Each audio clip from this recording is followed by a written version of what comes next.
Hello, hello, hello. Welcome now, Stock Trades. In this video, we're starting it a little early. Happy Tuesday. So I wanted to go ahead and recap on the Clover Assistant showcase video. We went ahead and watched it back in October, but we never gave some remarks and added some color into this. So this video is going to be um, corresponding to essentially essentially, let me show you here. The Clover Assistant.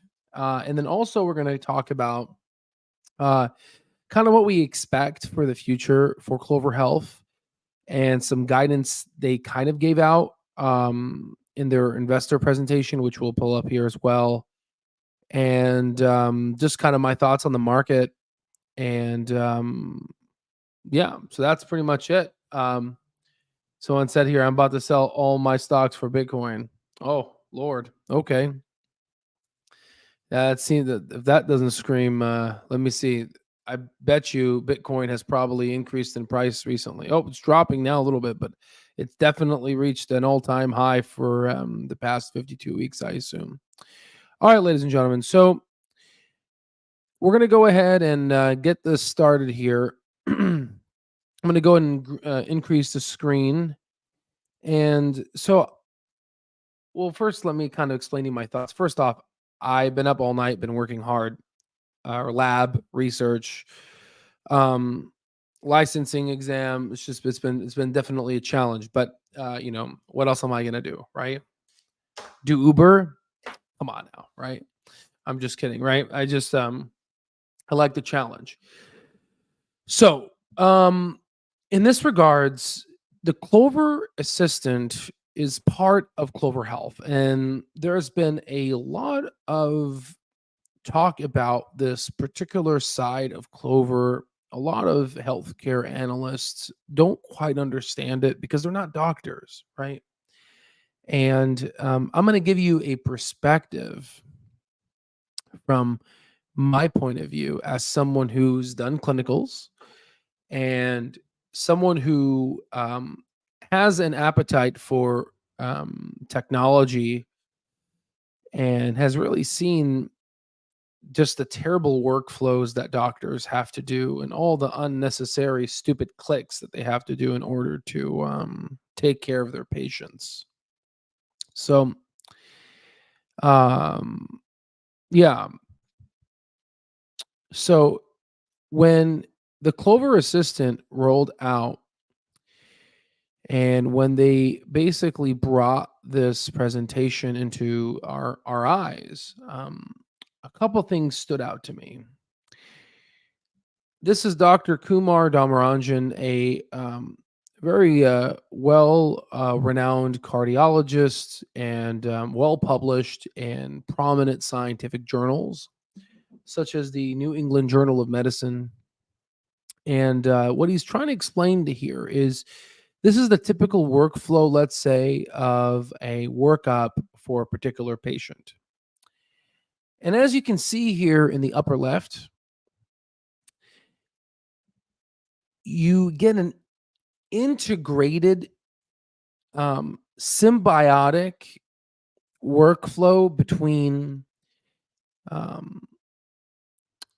understanding the patient, the subjective, to the left side, which is supporting evidence, which is objective. But interestingly, it doesn't just give you the information, it actually gives it to you in a way that is clinically relevant. Okay. Like, for example, April 13, 2023, this patient's GFR was 44, which is the glomerular filtration rate. These are the different types of stages that we like to look at patients. There's stage 3A and stage 3B. Ultimately, a few months after, this patient's glomerular filtration rate decreased to 39 from April to July. So that's what? April, May, June, July. Within 4 months, we saw a pretty significant decrease, right? So then what ends up happening is the patient has a workup from, let's say, another doctor, or maybe it's the doctor from, it could be a nephrologist, it could be the same doctor, but they have this natural language processing, which is a new feature that just rolled out, just a new thing that just came out in 2022 November with OpenAI. It's been around, GPT-3 and all that, but they integrated this where it reorganizes unstructured data. Okay. So they take unstructured, messy data, and they reintegrate this into a sophisticated manner for where the physician can read.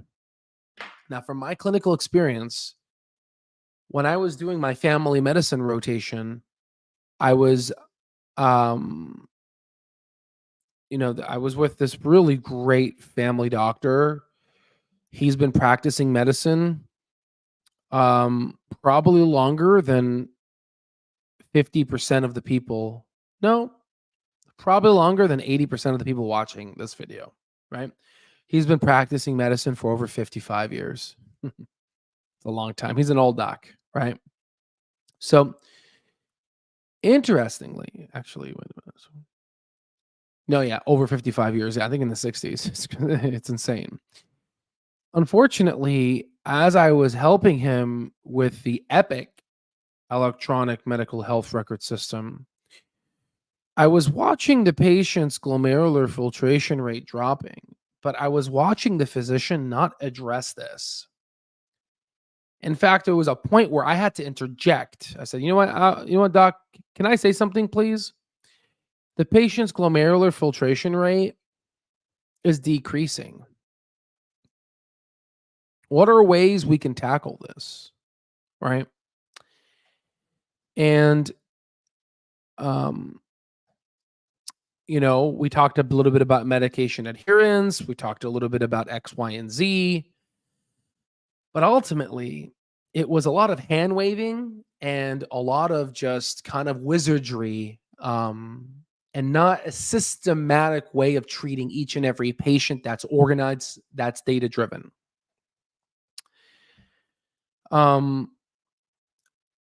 The doctor's intuition is better than mine, but his practice of medicine is that a little bit outdated. And within 6 months of that rotation, a paper came out from the New England Journal of Medicine. And I'm going to talk to you about this paper as we progress with this video here. So Clover Assistant is then able to go ahead and talk about PTH, or did you order a PTH? That's important because it gives you kind of the, disease prognosis. I don't want to go into the science, but it's part of the workup. I don't want to lose folks. Then the Clover Assistant says, "Hey, did you consider starting an ACE inhibitor or ARB?" I will go into the science in this one because it's going to be crucial to what I'm talking about. So ACE inhibitors are like, for example, lisinopril. It's used for the management of, hypertension, but also chronic kidney disease. And what it ultimately does, it inhibits the ACE. It's an ACE inhibitor, but there's a little enzyme in the lungs that takes angiotensin 1 to angiotensin 2. And if you inhibit that, you decrease systemic pressing of the vasoconstriction that angiotensin 2 has. But most importantly, you go ahead and decrease something called aldosterone, which is something that brings in sodium and kicks out potassium. So by you inhibiting this, you essentially block the absorption of sodium, which is kind of salt, which raises your blood pressure.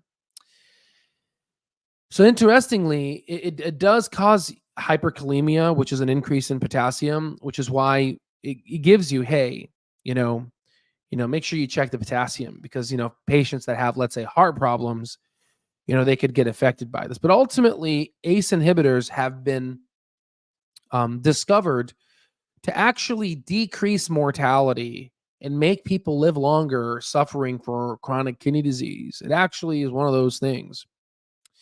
But there's other drugs too, like beta blockers and others that are guided by data-driven um, approaches in medicine that are evidence-based. So I'm going to go ahead and kind of fast forward to this. And, this is great to look at the protein ratio for proteinuria.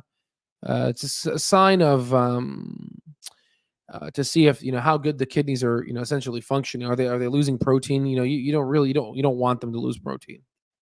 I'm trying to make this video as basic as I can, but I'm just trying to explain to you guys kind of the interpretation here, because this is actually really smart. Okay, I mean these people are very smart. Okay, so then it says let's say possible contraindication, an SGLT2 inhibitor. Interestingly, when I was doing my rotation and I started my internal medicine rotation, again, I'm trying to go into neurosurgery, but the beautiful part about being a doctor from the United States is that they make us go through everything, because when we graduate with our MD, we want to make sure you're our doctor first. I don't give a crap about what you want to specialize in, right? We want you to make sure you have some adequacy. So what we're going to do now is we're going to just see if I can just give you that paper.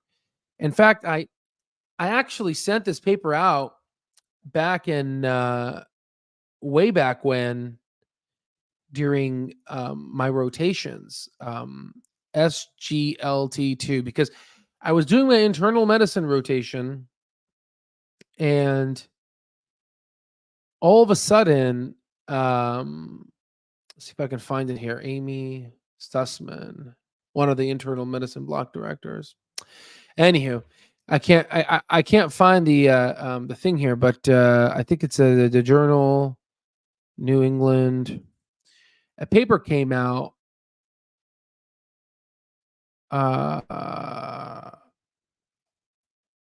CKD. There it is. I think there it is. January 12, 2023. And it talked about how, this drug could be actually used to help patients with chronic kidney disease. And also this one here too, regarding heart failure and all this other stuff. So this is actually really important, because what Clover Assistant is doing is it's taking papers that were just recently published that change how medicine is practiced, and is able to apply, because a lot of these doctors that are in rural areas, they have to apply for a relicense, right? But also they go to conferences every year. It's called, CME, continuing medical education. And they have to develop a certain, when you go into medicine, they say what you learn in med school 10 years out, half is going to be right and the other half is going to be wrong. You just don't know which half. I know a little bit, being a basic scientist. I know which half. Technically, the basic science tends to stay the same. It's more the clinically stuff that changes. But what ends up happening is every time a new study comes out that actually changes how medicine is practiced. If I can give you an example, let's say I'm trying to go ahead and build houses, and I have a mixture of, let's say, 20% concrete and 80% X. And the next year we find out that, you need 34% concrete, and that makes the best building or whatever, right? That's medicine, right? So if we find out that, hey, actually adding this medication is actually going to help with the longevity of the patient and actually help decrease mortality. And how we discover this is in rat models. Then we do a group, and then we test it. That's a whole different, out of the scope of this stock market, channel here, right? So I like how it does that, and it gives you possible contraindications. You see, this is a very sophisticated way of taking care of your patients. And it reminds me of me doing doing some research in AI, and it reminds me of like how radiologists now are going to be augmented with AI reading their radiological images. They can't rely on the AI, but they like use it to basically increase their efficiency. Um, and let me just go ahead and kind of fast forward this, and these are all the other diseases that basically they look at, and in here they talk about the data silos. And again, this is going to be a very in-depth video. Again, these are for folks that are very serious about trying to understand what's going on here, right? So there's a lot of data silos in medicine, and I found that when we were doing my family medicine rotation, I saw that you know I was working with a family doc, and he was essentially there's a stupid fly here. He was essentially sometimes reordering the same test other doctors ordered, and that just increases cost, right? So if since Clover is the ultimate payer and they know exactly what the patient got, it's in their best interest to kind of dissolve all these data silos and be able to reintegrate everything into the EHR, into their Clover Assistant, and within the EHR to show, hey, this patient actually already got this lab test. This was the result. Would you like another one? You know? And ultimately, this will, and if they still select yes, even after the patient got it 3 days ago, that's practicing bad medicine. But ultimately, I don't think doctors would like to do that. And if they do, hopefully Clover talks to them. And they are leveraging advances in large language models and generative AI, because in medicine, there's just a lot of unstructured data. We don't want any hallucinations, but if we're able to just take all this unstructured data and then formulate it into a sentence that is able to be actionable clinically and actually clinically relevant, it will actually increase the proficiency and the efficiency of the physician or healthcare provider. Um, so, so that's that regards. Now, if you go into now again, as you can see here, this is what they're doing, right? Now, if you don't recall, if you go to Mayo Clinic, they recently published a press release that talked about how Mayo Clinic is deploying and test Microsoft generative AI tools, right? And they're using this large language models to assist physicians in collecting and stacking a lot of corpus of data. And and I was part of the Mayo Clinic system when I did my research here there. So, they're going ahead and this picture is not the generative AI, it's just a general picture here, right? Using an old mouse there. So, they're maybe we can take a picture here. Sorry, click on this video here. Maybe they might have something here. Um, but I saw like a nice video of it from the CEO who gave me a scholarship. Very nice gentleman. The CEO and president of all three Mayo clinics. So you already start seeing Mayo, Cleveland, all these folks are starting to basically get into this generative AI because it's going to make things better. Okay. And we're already starting to see them deploying it. And I feel like, these folks, Clover, have a better competitive advantage over Mayo Clinic because they are the ultimate payer. Mayo Clinic isn't the payer unless they have their own plans, but ultimately they take plans, traditional Medicare and whatnot, and they don't really have all the paperwork that, let's say, this patient who came from God knows where, they don't have all that paperwork because they may see Dr. X from, let's say, a different hospital and Dr. B from like a community hospital. And with Clover, they're paying out all these they're paying, they're in the insurer, right? So they have all this data, which is kind of one of the reasons why I think the non-insurance side didn't work, because they ultimately wasn't the insurance side, if that makes sense. So they have to figure out that gap. How could we make what we saw with the decrease in MCR from the insurance side and implement it to the non-insurance side. So let's fast forward here. And again, I don't have to listen to this. I already listened to it, so I'm just trying to explain it to you. And so this is talking about. Oh yeah, here's another good one. Let me fast forward here. Um, yeah.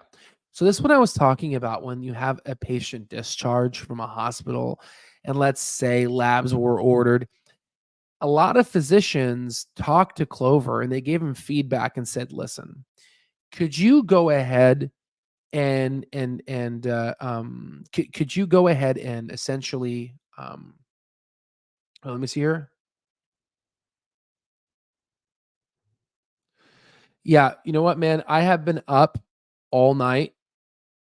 I've been up all night and I'm busy and I don't have to make this video. So if you don't like it, you could just click off. You know what I mean? I'm just giving you my thinking. And if you don't like it, my friend, you could just click off, right? I'm not a YouTuber. I'm just giving you my insights. And if you don't like it, you know, buzz off, right?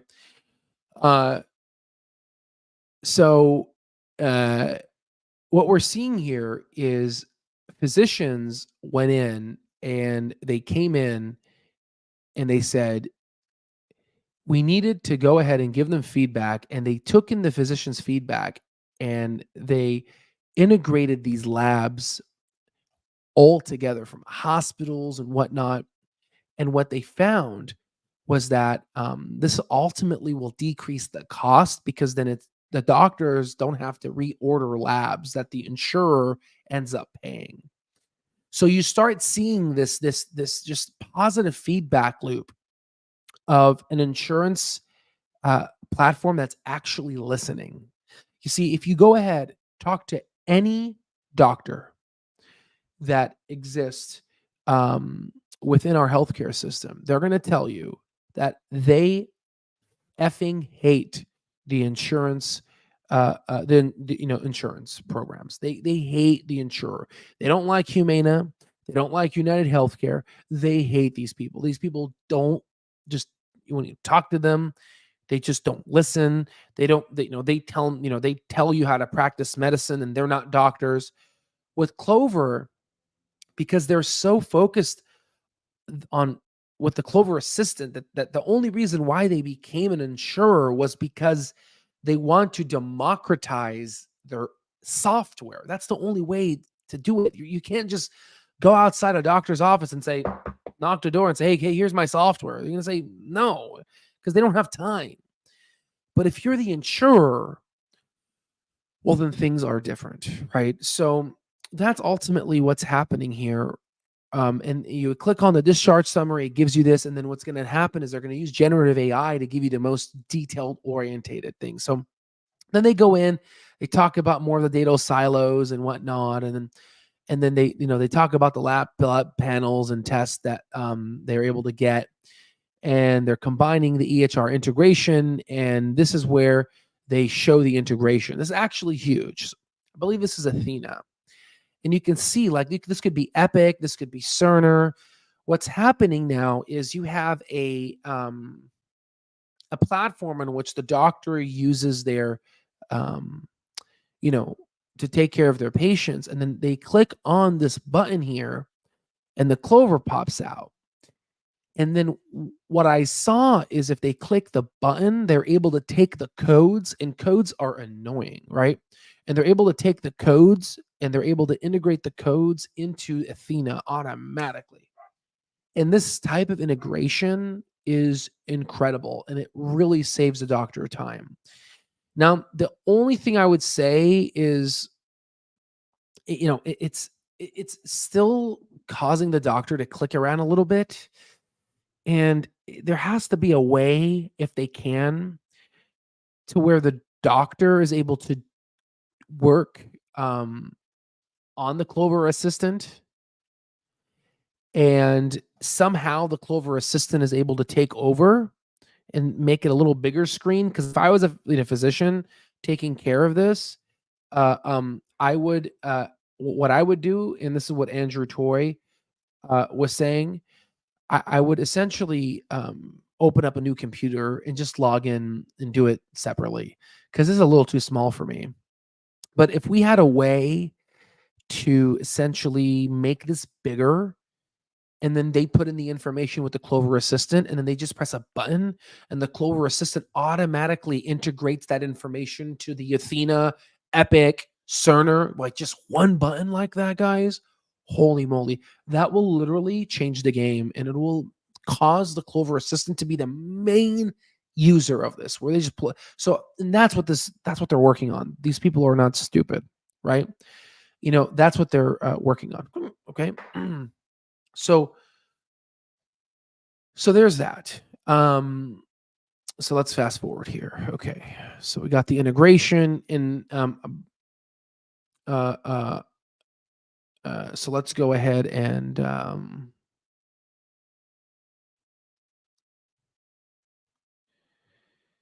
yeah, so in the beginning of the video, I went ahead and I said that I was tired and I didn't sleep. So my apologies if I'm coming off that way, but I'm giving you your comment and I'm showcasing it. So I don't think that makes me. I could easily just delete you and block you right now, but I'm trying my best to teach, right? And it's I don't have to make this video again. I'm not a YouTuber, right? I don't make money off of YouTube, right? I have businesses and I'm going to be a brain surgeon. I don't I don't need YouTube. I do this to help the retail investor community space. Okay, so if you like it, stick around. If not, this is not your typical YouTube channel, right? We're not reliant on views. So anywho, by the way, there's a lot of comments here we're going to go through. Okay, someone said Clover should. By the way, good morning. Clover should pay you for PR. Yeah, maybe, right?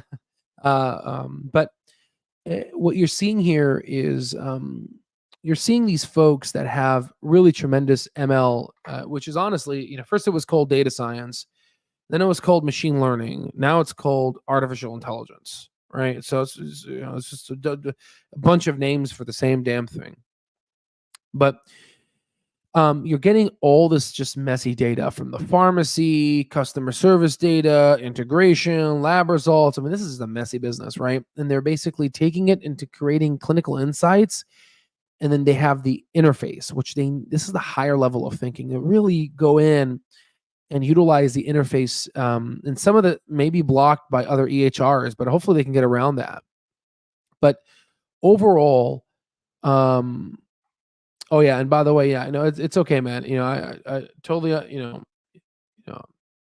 totally understand. I just wanted to give you kind of my response. I'm really tired right now, right? But I'm really trying to make this video for you guys because I really don't have time to do it in the future. So, okay, so now we talked about this. We talked about the integration here, and this is kind of a little bit more regarding kind of the embedded integration. This is him kind of showing how and again, I think it can get bigger, and hopefully they're able to copy, just automatically paste, but they did show that. And all you got to do is just say copy, copy, copy. But if there's a way to somehow integrate it automatically and use generative AI and just copy and paste it to each, like Clover Assistant would essentially know that, oh, I'm working with the Athena system, I'm working with the Epic system, I'm working with the, whatever system, Cerner system, I need to basically, this is the structure of it, right? If you do that, then this could be a standalone product where they could just go ahead and use that. So there's that. And then let me go ahead and see. Okay, good. So now that we went ahead and kind of went over the Clover Assistant, and we really just kind of, not the best organization, but went over kind of my thoughts and my experience with the science, all this other data and stuff.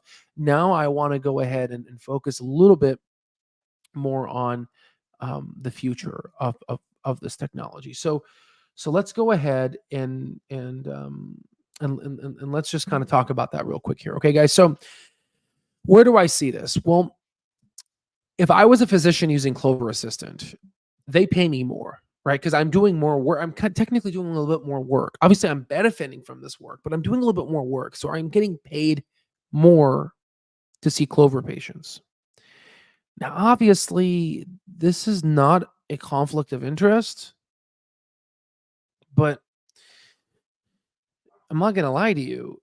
If, uh, my patients, if I'm getting paid more, but my patients are ultimately getting their CKD caught earlier, their diabetes caught earlier.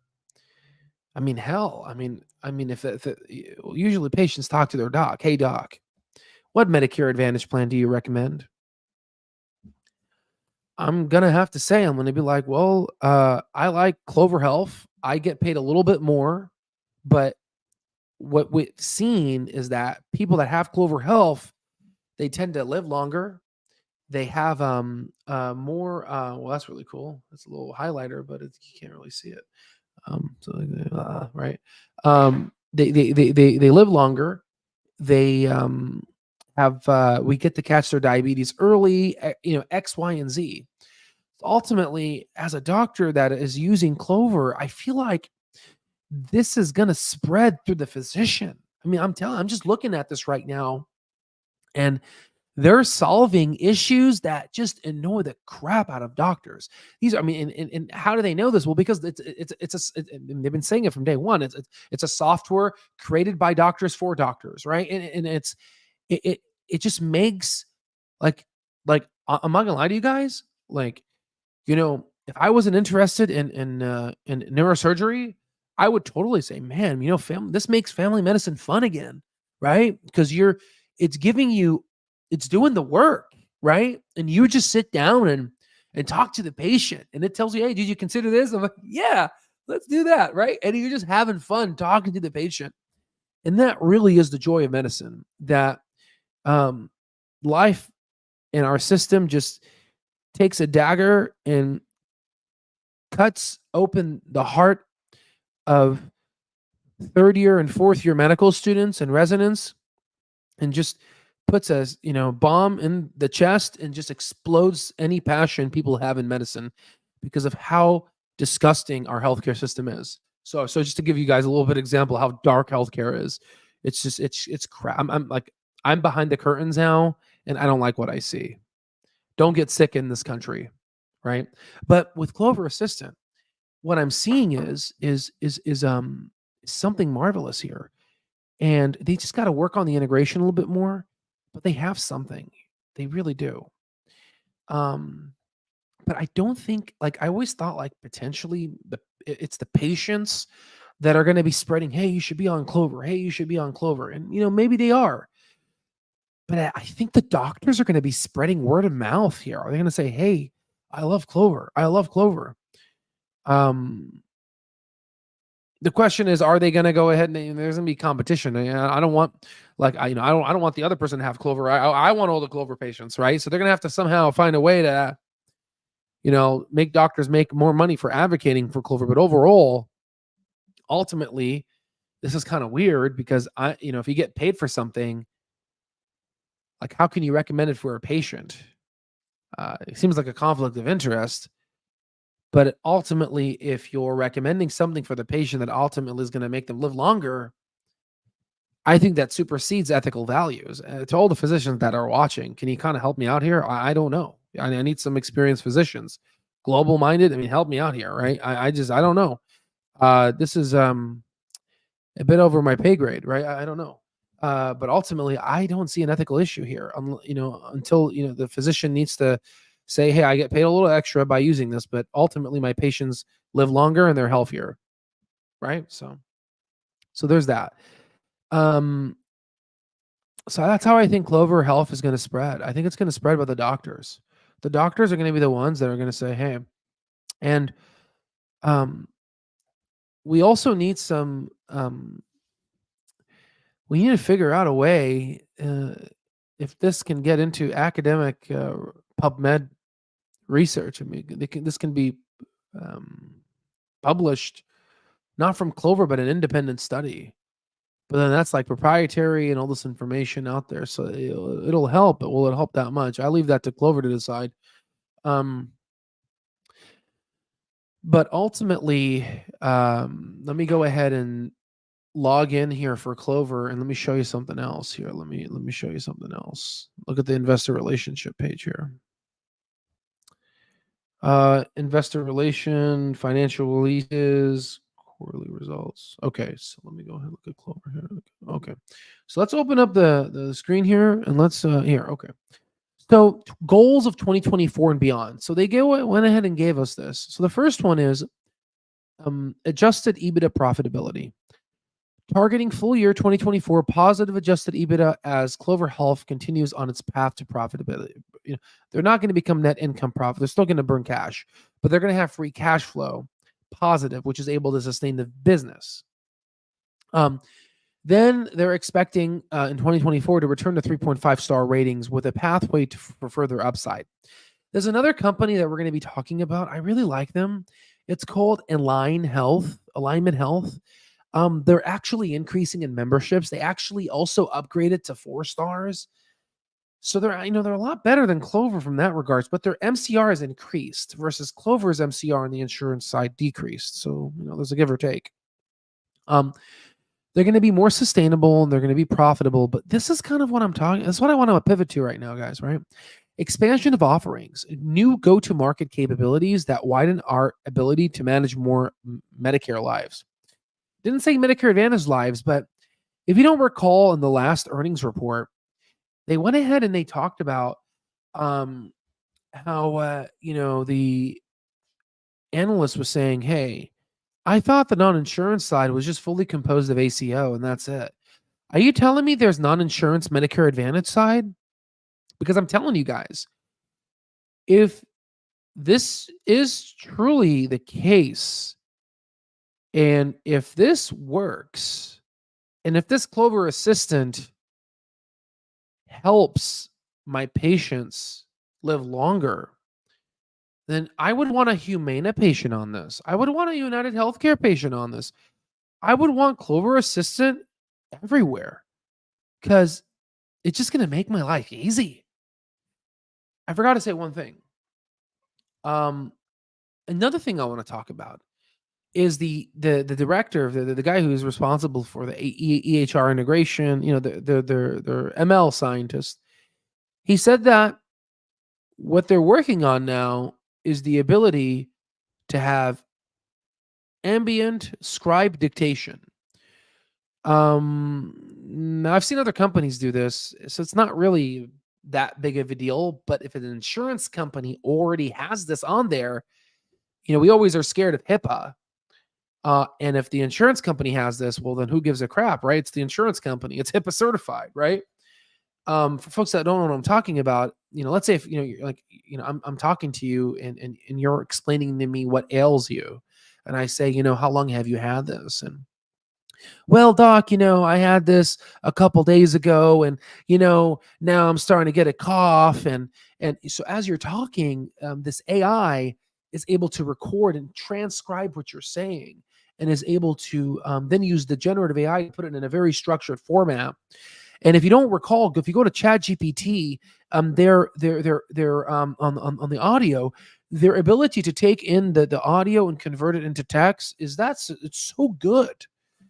So I think integrating that too, it just makes my life easier. Like, of course, I want a Humana patient on this damn thing. And I think that's why maybe they haven't talked about the non-insurance side too much. Because I think that's Clover's way of experimenting to see, can we give Clover Assistant out without being the insurer? And from the ACO side, it seems as it's a no, but they are confident in that CMS might change some things, which I hope Andrew Toy mentions. Maybe he doesn't want to mention on purpose because of competition, but I kind of would want to know, what are the things that he found that makes ACO not work with Clover Assistant? And does this apply to their non-insurance side, Medicare Advantage? That's something they haven't touched on. But guess what? This next earnings report, they're going to have to touch on it, because if you remove ACO and you give me a non-insurance revenue, where the hell is this revenue coming from? You're going to have to talk about it, buddy. Right? So, I'm about to go through the comments right now. There's a lot of comments. So I'm going to go through them right now, but that's kind of what I wanted to talk about here. And I'm sorry for this long video, but again, there's just so much to dissect here, and no one's actually spent time to sit down, not in the best way. I'm tired as hell, but just to sit down and just like one-on-one talk about the Clover Assistant. And it's very difficult for me, as someone who's currently in, training here, to go from science to like talking to investors. It's very hard to go from like talking about, the SGLT2 inhibitors and, ACE inhibitors, and explain it in an easier way. I mean, I that's why I'm in med school, right? So, all right. Okay, so there's that. So are we reaching profitability this year? So it'll be adjusted EBITDA profitability. Net income will be non-profitable, but it'll be free cash flow positive. Okay. Bro, don't mind. Thanks for taking the time. I appreciate it, man. No, I appreciate it. What would you value the SaaS business? And this, it seems like it could be extremely valuable SaaS model. Yes. Yes. It's just they have to prove that it can work when they're not the insurer. I would say, guys, this could be anywhere between a multiple of anywhere between 2 to 5, right? And even more, like a price to sales. Just to give you an example, I think Palantir is at what, 15, 20 plus price to sales? Maybe 40. I don't know. I have to look. Yeah. So we're going to have to see, but this definitely increases the evaluation for sure, but they just have to show that it works. Are they paying for access to use these APIs? Yeah. So that is the question. Are they paying for access to use the APIs? I assume from your question of Epic, Epic, Cerner, Athena, are they paying access for this? I assume so. I mean, they have to, right? We're going to have to see, right? Have they released surveys of doctors which reflect their opinion on clothes? Yeah, they did. They released videos and whatnot. You can find them online. Al, I bought a $1 call option, expired last week for 12, a contract and is exercised, but it cost base 84. How does that work? I'm happy to take it. Yeah, the thing is, unfortunately I can't give out personal financial advice. So we're actually working on acquiring the license for it. We're on that target, along with all the other things I'm trying to do. It's been it's been hard, but as of now, I can't give financial advice. Right, not a financial advisor. It's just for, again, educational purposes. Right. And I appreciate it, Thomas. I'm trying my best here. Try to try my best. Yeah. So that's kind of my understanding for Clover. Now here's the thing. Let me give you something that's kind of worrying me. Let me double check. Hold on. So let me tell you, I'm actually worried about Clover, right? And let me explain why. So if I go ahead right now, yeah, they see nothing, no news. I'm surprised. And can someone educate me? Aren't they supposed to be releasing the earnings, like the date on when Clover is going to release their earnings? Kind of worried about that. It's been kind of some time. I don't know. Right? I mean, I'm just trying to figure it out. Like, what? I don't know why they're not releasing it. So maybe someone can email them and message me. I don't know. I'm kind of worried about it. I don't know. Like, why they haven't talked about it yet? Could it be that just the new CFO is just kind of taking things and trying to figure things out and organize all that data? I don't know, guys. I don't know. So that's something that we need to take a look at, because historically, from an MIT study, if a particular company reports earnings later than normal, then that could be detrimental. Right? It could be meaning that they're not going to beat earnings from the streets. The biggest concern I have, honestly, is what happens if the Q4 MCR insurance spiked up. That would be detrimental. That would that would be very upsetting. Like, if the insurance side spikes up, I'm going to be so pissed. I'm like, God damn. Okay, that's not good. So that's what I'm gonna look at right now, right? So that's what I'm trying to look at, and so hopefully they release their earnings, and hopefully the insurance side is good. Because if not, then boy, we got some problems. Because you can't use COVID as an excuse, right? So that's over, right? So not over all the way, but it's pretty much done being a prominent excuse here. So, all right, folks. Well, my apologies for the video here. Took this long. I wasn't expecting to make it this long, but again, I'm just trying to sit down with you guys and just explain it to you, the Clover Assistant, and why it could be so useful, and give it to you in a way that in line, gives you my experience. Because usually I don't like to put my opinions in. This had a lot of my opinions, right? Um, but I really think there's some potential here. And you tell me an insurance company like Humana or United Healthcare, a behemoth company, listening to their doctors. Ha ha, ha, right? Clover is just intimately linked with their doctors, and they're run by doctors. So, this thing's being designed by them. And it's not just being designed by stupid doctors. No, it's designed by academic doctors. Dr. Demiraj is a smart guy, very, very nice gentleman. So yeah, I don't know, guys. So we're going to have to see what's going on here. But overall, I think we're on the right track. We just have to cut off that ACO side, hopefully return to it when it's, whatever doesn't work. But overall, I think, we are and should be seeing some proof of concept this year in regards to Clover. If we go ahead and go to just kind of the overall CLOV stock right now and look at year to date, we're up 4.69%. And again, we were up like 6-7%. And if you go ahead and look at the SPY, SPY is up 4.7%. And then Clover is up 4.69. So, right in line with the S&P 500 performance, and again, it got beat pretty hard. So, yeah. So, anyway, folks, pleasure and honor to be able to give you guys this. Again, my apologies for making it long, but it is what it is. If you guys like what we have and want to see our offerings, you could go to alstocktrades.com or check out our top selling book on Amazon. And well, I'll see you on the next one.